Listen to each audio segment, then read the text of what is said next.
Créer un lien affectif avec ses clients est aujourd'hui un facteur clé pour construire l'avantage concurrentiel d'une marque. Mais si nous pensons à notre vie quotidienne en tant que client, nous pouvons facilement en déduire qu'il ne s'agit pas d'une tâche facile pour la plupart des entreprises. À quand remonte votre dernière expérience client frustrante? Malheureusement, pour la plupart d'entre vous, c'était probablement il y a peu. En ce qui me concerne, j'aurai plusieurs exemples à vous donner, mais ce n'est pas l'objectif de cette vidéo. Créer un lien affectif avec les clients signifie que l'entreprise doit le comprendre et entretenir des relations plus profondes avec eux qu'auparavant. Il faut donc faire preuve d'empathie envers les consommateurs et comprendre vraiment ce qui les rend plus ou moins heureux. Notre expérience personnelle nous le montre parfois. Les entreprises ne comprennent pas parfaitement leurs clients. Ceci est dû au fait que pour la majorité d'entre elles, des services distants sont responsables des différents éléments de l'expérience client. Le marketing, par exemple, est en charge d'attirer. La vente est en charge de faire acheter et le support client doit aider à la résolution des problèmes. En conséquence, les différents objectifs qui guident chaque service se traduisent généralement par une expérience désordonnée du point de vue des clients. Les entreprises qui réussissent le mieux à définir et à mettre en œuvre une expérience client réellement différenciée sont celles qui se basent sur une marque qui raconte une histoire cohérente et authentique. L'expérience client vient simplement donner vie à cette histoire. L'alignement entre la marque et l'expérience client peut avoir un impact important sur le résultat de l'entreprise. C'est une approche que des entreprises telles que Apple, Google ou encore Amazon démontrent depuis longtemps. Différenciez-vous en fonction de l'expérience que vous offrez aux clients et pas seulement selon des produits que vous vendez. Selon une étude, d'ici 2020, l'expérience client dépassera les prix et les produits en tant que différenciateur clé d'une marque. Les entreprises qui mettent en œuvre avec succès une stratégie d'expérience client obtiennent des taux de satisfaction client plus élevés, réduisent les taux de désabonnement et augmentent leurs revenus. Si cela ne vous suffit pas pour que vous pensiez sérieusement à l'expérience de vos clients, sachez que 60% des clients sont prêts à payer plus pour une meilleure expérience, selon une étude menée par American Express. De plus, les clients peuvent désormais dialoguer avec les marques à travers des canaux de communication de plus en plus nombreux et n'importe où. Leur exigence continue alors de croître.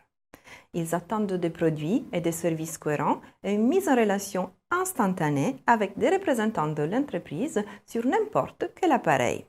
Mais la plupart des entreprises ne font pas un bon travail en ce sens. Un moyen d'améliorer l'expérience client et de renforcer votre marque est de travailler sur ce qu'on appelle le Customer Journey ou parcours client en français. Ceci est un moyen puissant de relier les pièces dispersées de l'expérience client au sein des différents services de l'entreprise pour améliorer de manière cohérente.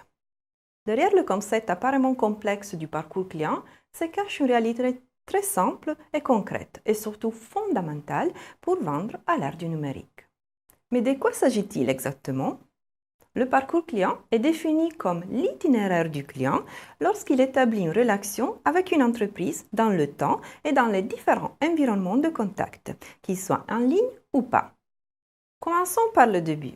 Customer Journey signifie littéralement voyage du client et c'est une métaphore qui inclut toutes les étapes qu'une personne entreprend depuis qu'elle découvre que vous existez jusqu'à ce qu'il devienne un client fidèle.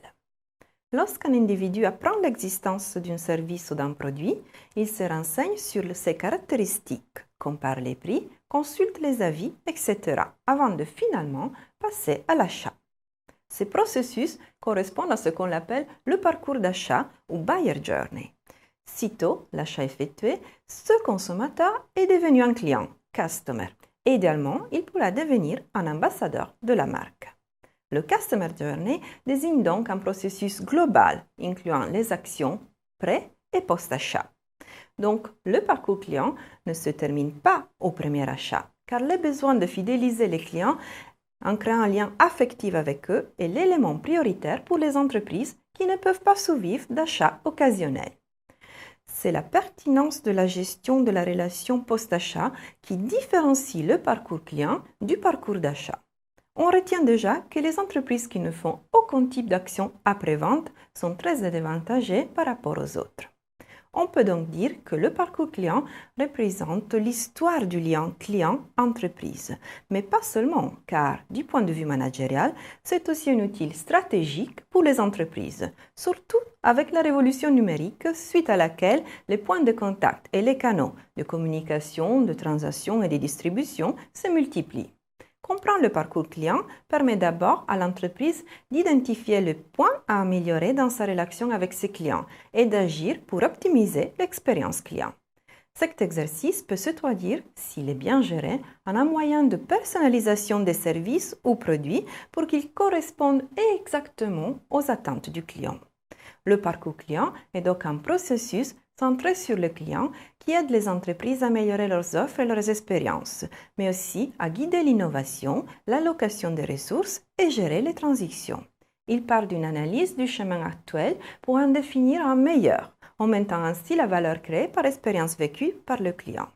Dans une perspective customer-centrique, le parcours s'analyse et se construit en adoptant toujours le point de vue du client, pas celui de l'entreprise.